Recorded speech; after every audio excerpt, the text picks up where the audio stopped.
Hey everyone, it's me Nick. So for those of you who don't know, I'm currently a flight attendant for a major airline. And today we're going to be talking something about a little bit different than what I normally do for vlogs.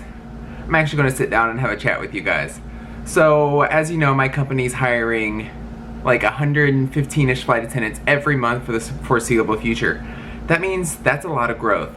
So this interview is all about the process of how I became a flight attendant, how the interview process went, and how I can give you tips also. So for those of you who don't know, I am a flight attendant. Woohoo! Flight attendant! Another thing is that I started out back in 2017 trying to apply to be a flight attendant. At that point, I was struggling with college. I didn't know what I really wanted to do with my life because I thought I was going to be pre-med. I made it through like a couple years of school, had a mental breakdown, and I was like, I don't know what I want to do with my life. And at that point, I was lost for about 6-7 months. My dad finally gave me this book called The Blue Parachute. I think it's The Blue Parachute. But anyway, that kind of gave me direction in my life. It told me where to go, how to do, how to think, how to act, and how to set my mindset in the right area. And then from there, I was like, I love to travel. And what I was going to do when pre-med fell through, I was going to go into nursing and become a travel nurse. So I've always been in the field of traveling, but never knew where I wanted to end up. But now, I ended up deciding one day I want to be a flight attendant. So I started Googling on YouTube how to become a flight attendant, watching all of these other YouTubers who are flight attendants that got me interested who I am today. Like Stella, Fly with Allie, a couple other ones that literally shaped me and be like, this is what I want to do, this looks so exciting and fun. From there I applied to like 4 or 5 airlines. 3 of them I got told no's. Another one offered me a face-to-face and I couldn't go because I couldn't afford the plane ticket. And finally, where I'm at now. At that point, I've already been rejected a couple times. I'm already down in the dumps. I'm defeated, but this was my final attempt. And when I say final attempt, I literally ran through the whole entire list of airlines that were hiring at the time, and I had no other option. So I broke down, bought my airplane ticket to Fort Lauderdale and back, and went to this interview. And during this interview, I was always told, dress professional, dress professional, dress professional. I was like, okay, my biggest issue is that I have a full sleeve of tattoos where people are like, you can't show tattoos. That's unacceptable. Airlines will not hire you. And that's totally wrong. There are airlines that will hire you with tattoos as long as they don't show during your interview and your training. So back to the story. I got in a day before to Fort Lauderdale. I had to go Tucson, Atlanta, Fort Lauderdale. And then I finally got to Fort Lauderdale. I got there a day early. No issues getting in there. Totally easy, totally no problems. And then from there, I went to my Airbnb and I was like, cool, I'm gonna go walk this and see how far the walk is because I know I could do it. It was like maybe a 30 or 45 minute walk. So I walked down there, checked out the place, and walked back. Totally not cool, no issues, so I was like, cool, I got this in the morning. Went to bed super early because that's another thing I recommend. For those of you who are going to the interview, please, please, please go to bed at a reasonable time. It's gonna be a long day, you're gonna be super exhausted, and trust me, when I say long day, I got there at like 4 a.m. I didn't leave until like 3 or 4 p.m. It was long. But from there, the next morning, I had all sorts of issues go awry. So it started off with me not being able to find my suit. I was like, where did I know? I know I just packed my suit, where is it?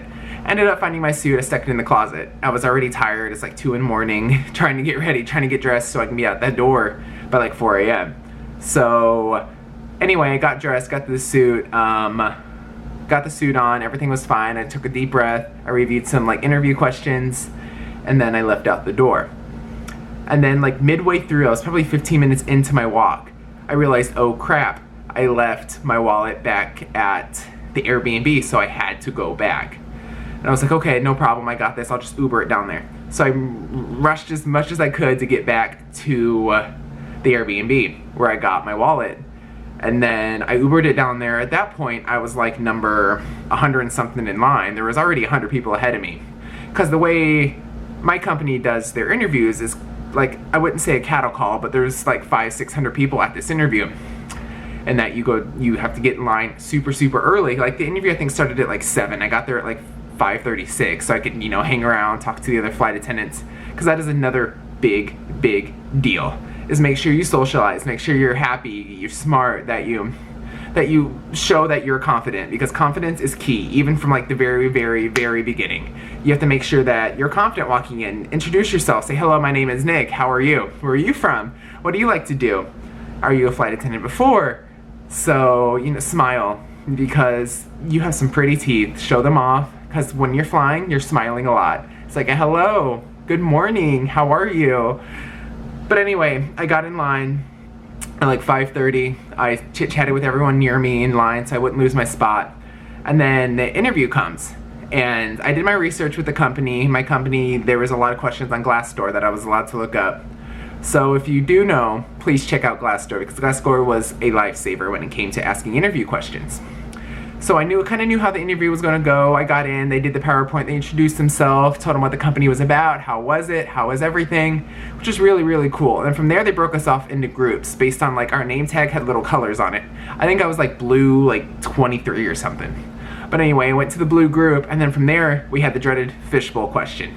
And what I call a fishbowl question is they told you what to do, how to do it, and then answer the question. So if you did not follow those orders, you will not continue on. So really this thing was just, they didn't really care about how you answered it as long as you follow directions. Because in the industry, following directions is key. Do not become compliant, do not become complacent, in anything you do. Hold on, I need a drink. And anything you do, because it shows. And so from there, you answer your fishbowl question. Hi, my name is Nick. My question is, what's your favorite color? My favorite color is blue. And then I sat it down. You have to follow exactly what they say. So if they tell you to jump on one foot, rub your belly, answer the question, smile, do as they say. They're not going to tell you to do that, but I'm just saying, you give an example, do as they say. And then from there, they tell you, okay, great. You sit there, you watch the other people go. You kind of get a sense of how the interview is going to go by how they answer their questions, or what's going on in this, what's going on with that. So after that, then they call people into different groups saying, yes, you continued on to the next round, or no, I'm sorry, this isn't your time, please come reapply in 6 months. In my case, they liked me enough and I was able to continue on to the next round. The next round would be like a one-on-one and a two-on-one depending on who was there. In my case, it was a two-on-one. But we had a small intermittent break in between, and from there I got to chit-chat with all the people I was chit-chatting with before, see if they made it, see if they didn't make it. Some of the people who I thought should have made it, didn't make it. Some people who I was like, oh, I didn't like their answers, but did make it. So you never know what they're looking for. Just be yourself, be personable. For all I know, they could have had like the answer scripted, and that's not how it should be. And then after a little like lunch recess, we come back to do like a one-on-one or a two-on-one. So what I did is I did a two-on-one. So I had like an HR rep and a flight attendant with me. And they ask you basic interview questions. Why do you want to be a flight attendant? For that answer. Do not say you like to fly. Everybody in the world likes to fly. Everyone likes to travel. Yes, you get amazing benefits, but why would you personally like to fly? Like, that answer needs to come from the heart. Like, my answer was that I like turning a scared flyer into someone who loves flying. Like, I love turning like an anxious, scared, like sad passenger into someone who is smiling and happy and excited. Like, seeing someone turn a frown into like a big smile on their face lights up my mood. The fact that I am able to change someone's like life from someone who's scared to death of flying to being excited, that is what gets me going. That's what warms my heart the most. So really, that's what being a flight attendant is like. Being able to show the compassion, show the caring side of the industry, because yes, everyone likes to travel, everyone loves the free benefits of free flying, but there's a lot more to that. There are days that we work 16 hours and we still have to smile, even though on the inside I'm dying. Like, when I say I'm dying, I mean, girl, after 3 flights, I am done. But I still have to keep that smile on my face, because I gotta remember, there are days that is their first flight ever. They don't know that I've had 16 hours. I still have to show a big old smile on my face, even though this might be their first flight and we're about to hit a terrible turbulence and I'm gonna have to be there for them, just in case. So please, sorry on my little tangent, please do not say you like to fly. Next thing they do is they make sure you can lift 30, or after the 2-on-1, everything goes well, they'll send you to another room. And in that room, you have to lift 30 pounds. You have to do some sort of reach test, making sure you can reach certain things in the room. I don't know what it was. It was something super easy like that. And then they send you to another room, and then you wait. That is the hardest part, because you're with other candidates, and you're just waiting. And they call people out 1 at a time, 2 at a time, in groups of 3. And then they called me and 2 other people. And I was like, oh crap, oh crap, oh crap, oh crap, oh crap, it's my time. And I didn't know if I got it or I didn't know if I didn't. But at that point, they were like, I am so sorry, but congratulations, you got the job. And I almost cried because they were like, I am sorry. And I was like, oh no, this is my last chance. I didn't get the job. But I actually got the job. And then from there, since they offered me the job, the CJO, the conditional job offer, on the spot, next I had to do a drug test and a fingerprint. So the drug testing is a basic drug test for everything. And then the fingerprinting, which is just a government clearance fingerprint. And then from there, we went to go fill out paperwork. So we did the basic pre-hire paperwork, and then we got our pictures taken on our IDs. And at that moment, I looked so happy. Everyone that comments on my IDs now is like, you look so happy. I was like, they asked me, did they take that at the interview? Yeah, I was like, yeah, they did, after they gave us the offer. And everyone's like, oh, they used to take them before. And I was like, that's weird. Why would you do that? But that's what happened. And then at the end of the day, you're done. Congratulations, you got the job. So my biggest tips for you guys ever is 1, be confident. Confidence is key, because no matter what the situation is while you're flying, you need to be confident. Because 1, you could be in a medical and you can't be freaking out while having a medical. Confidence means you know what you're doing. You can fake confidence during the interviews if you're not a very confident person. And then it goes on in the training. Confidence is key, because you could be the lead flight attendant. You could be the one in charge of everybody. Confidence is something you need. Next thing I would say is please be on time, if not early. Because if you arrive on time, you're late. That is how the airline industry works. Is that if you're not on time, you're going to delay the plane. The delay the plane means you're going to cost the airline money, and that's not good. No one wants to cost anybody money. So, and then the next thing is communication. Communication between you and the fellow colleagues, between you and the interviewee, you and your crew members. Because say there is something that goes on in the plane, and that you have to be the one to communicate with everybody else. Be like, you get this, you get that, you get that. Because if not, the whole thing's going to fall apart, and the medical could severely be injured. So you really need to communicate with everybody, because that is hugely important for everyone. The next tip I have for you during the interview process is to dress a business professional. When I say business professional, men, please wear a blazer, a button-up, and a tie. My tie, my blazer and stuff didn't have to be a designer suit. I got mine at Goodwill. But the tie I didn't, because Ty went out to Kohl's and got me a nice yellow tie, because I was like, I need to look like the company.